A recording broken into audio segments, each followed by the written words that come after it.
Olá, tudo bem? Professor Rafael, e hoje nós vamos ver a continuação da aula passada, certo? Capítulo 5, intitulado A Terra por Dentro e por Fora. Vamos lá? Bom, o nosso estudo de hoje será tratado sobre a litosfera.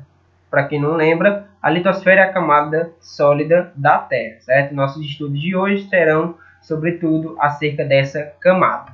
Inicialmente, o homem procurou estudar mais a fundo a litosfera, a partir então de um poço, é uma das alternativas, que foi chamado Poço de Kola, né?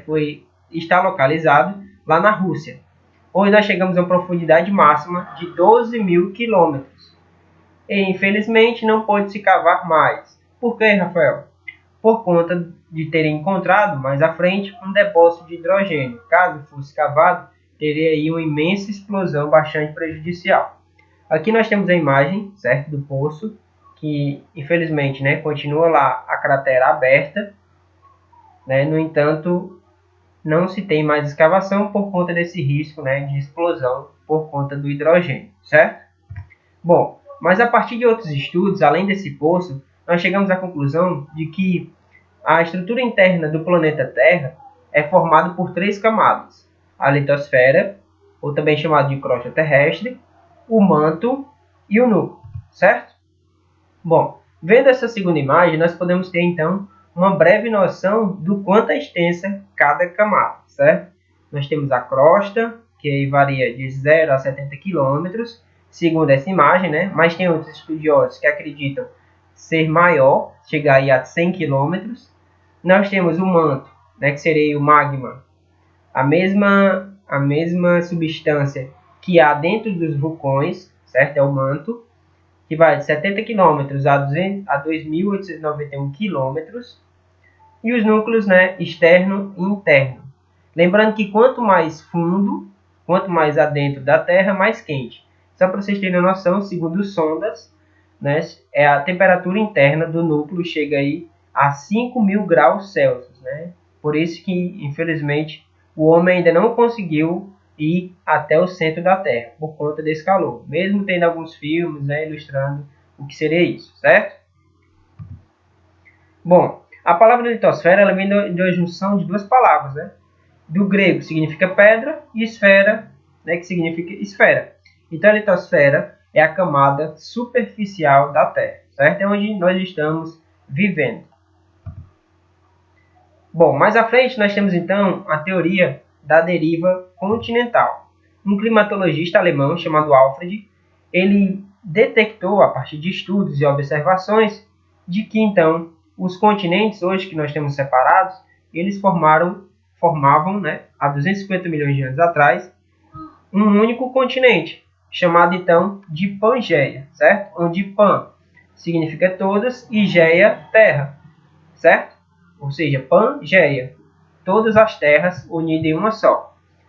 Prova disso é os Jogos Pan-Americanos, né? Onde envolve aí todos os países.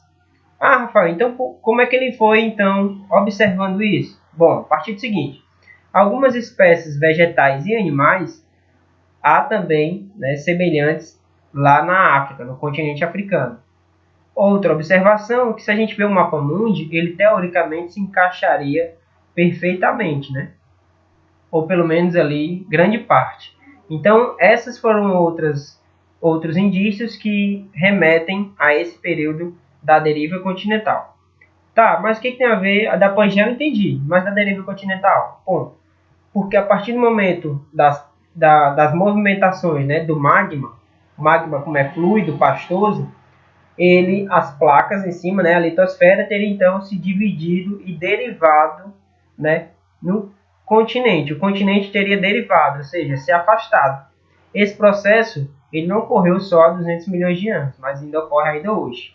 Claro, né, que não tão espesso assim do jeito que a gente consiga hoje tá aqui e dorme normal. Quando vou dormir, quando acordei, tá a África aqui do meu lado. Não, né? Evidentemente que não. Leva aí milhões e milhões de anos. Mas esse evento, esse fenômeno tem sim ocorrido todos os dias.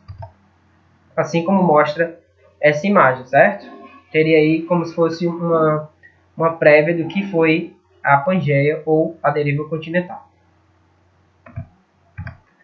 Bom, os continentes eles se deslocam porque a crosta terrestre é formada por várias partes, né? Não é uma única porção. Essa é a principal teoria. E essas partes, a ciência deu o nome de placas tectônicas ou placas litosféricas.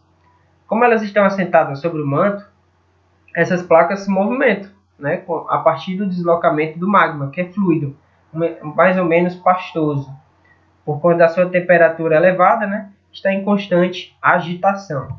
Aqui nós podemos ver uma imagem do mapa mundi a partir das placas tectônicas. Inclusive, aproveitando o momento, você pode perceber que o Brasil está na placa sul-americana.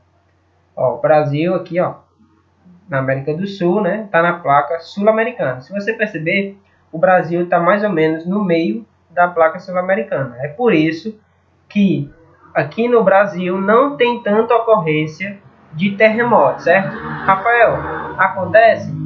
Acontece, mas não tão devastoso, porque o Brasil fica localizado no meio de uma placa tectônica.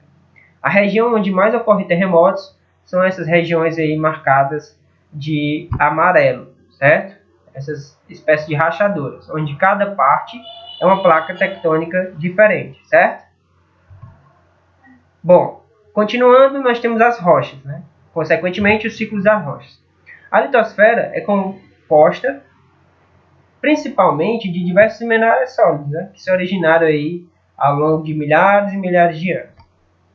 Esses minerais eles agregaram, ou seja, se uniram, se juntaram naturalmente e formaram então as rochas, né, as conhecidas pedras, né, que a gente conhece, que é a junção de um ou mais minerais, né, geralmente endurecidos. Em virtude dessa variedade então de ambientes, as rochas desenvolveram cores diferentes, texturas, formatos e tamanhos, né? Então, a gente vai entender um pouquinho mais hoje dos tipos de rochas, alguns tipos, né, mais conhecidos, certo? Aqui nessa imagem nós podemos ver os ciclos das rochas e, portanto, alguns processos de que as rochas são, então, submetidas. É por isso que nós temos tantas rochas diferentes. Bom, o primeiro tipo, ou primeira classificação, são as rochas magmáticas, ou chamadas também de ígneas. Essas rochas elas são constituídas de um resfriamento muito rápido, em decorrência do contato da lava com a atmosfera. Então, nós vimos lá uma das camadas da Terra é o manto. Ele é composto por um magma. Então, quando esse magma ele acessa ou tem acesso a uma região mais fria, ele se resfria rápido. Isso faz com que existam ou que formem as rochas magmáticas, né? Extrusivas ou vulcânicas, que a gente vai entender mais à frente. Bom, as rochas magmáticas elas podem ser intrusivas ou extrusivas. As intrusivas é quando nós temos o magma se resfriando um pouco mais abaixo da superfície. Então, ali numa espécie de mistura com os minerais da litosfera, ele acaba formando as rochas, chamadas de rochas plutônicas, certo? Intrusivas dentro. Já nas rochas magmáticas extrusivas é fora, ou seja, quando nós temos então a erupção de um vulcão, a lava que está naquele vulcão, né, é expelido e então acaba se resfriando e endurecendo. Então nós temos, portanto, as rochas magmáticas extrusivas, ou também chamadas de vulcânicas, certo? Prova disso nós temos dois exemplos aqui, que é o basalto, que ele é uma rocha magmática extrusiva. A partir do momento que o magma sai, a lava sai, né? Então ela resfria, porque o ambiente aqui é muito mais frio do que o interior da Terra, formando essas rochas, ó, basálticas, né? Por isso que a cor dela e a coloração bem escura, né? Bom, e dentro, como exemplo, nós temos o granito, que a gente utiliza aí, né, nas cozinhas ou para fazer balcão, mesas, enfim. Que são as rochas magmáticas intrusivas, ou seja, ela não chega a ser expelida por um vulcão, mas ela é formada aí no interior da Terra, certo? Bom, outro tipo de rochas são as rochas sedimentares. Nós sabemos que tem um intemperismo, né? A ação dos ventos, do sol, da água, da chuva, dos rios, enfim. Tudo isso provoca erosão nas rochas. Então esse material que vai se soltando das rochas, eles se desprendem e aí são acumulados, né, em algumas regiões mais baixas, e então se agregam, né, formam então o nome de sedimentos. Esses sedimentos, como eles ficam acumulados, eles então formam rochas, formam pedras, né, espécie de pedras.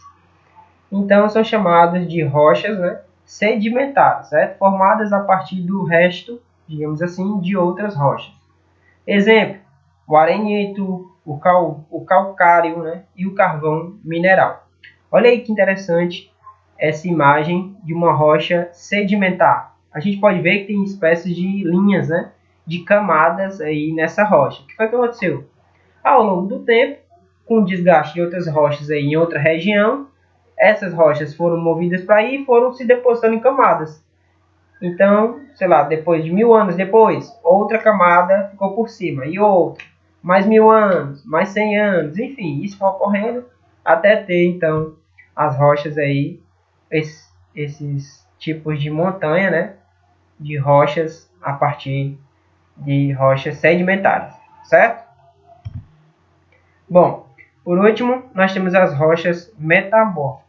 Só pelo nome você já lembra algo bem parecido, né? Uma palavra que você bem conhece, que é a metamorfose. A gente lembra logo da lagarta, né? Que fica lá no casulo, então se torna borboleta. Tá. Acontece mais ou menos com as rochas, no entanto, né? De forma diferente, não como um inseto. Então, as rochas metamórficas são resultantes de uma transformação, de uma metamorfose. Então, as rochas elas já existem, e aí a partir do resfriamento, do esquentamento, de mudança de temperatura, de pressão e tudo mais, as rochas acabam se transformando, certo? E aí elas então mudam talvez suas características das cores, talvez a resistência, enfim, ela muda, tem uma metamorfose, ela muda consideravelmente, certo? Por exemplo, o, o mármore, né, que a gente conhece também em mesas, em artifícios de decoração, ele é fruto de um metamorfismo. Como? Ó, nessa imagem, nós temos o calcário, ó, a partir de metamorfose, pressão, mudança de temperatura, ele acaba se transformando em mármore, como o granito em gneiss e o argilito em xisto, certo? São rochas derivadas uma das outras a partir de constante pressão ou de atrito, né? Então, que essas rochas são submetidas, certo? Basicamente, esse é o nosso conteúdo de hoje. Espero que você tenha aprendido. Estou à disposição para sanar todas as dúvidas. Ok? Abraço!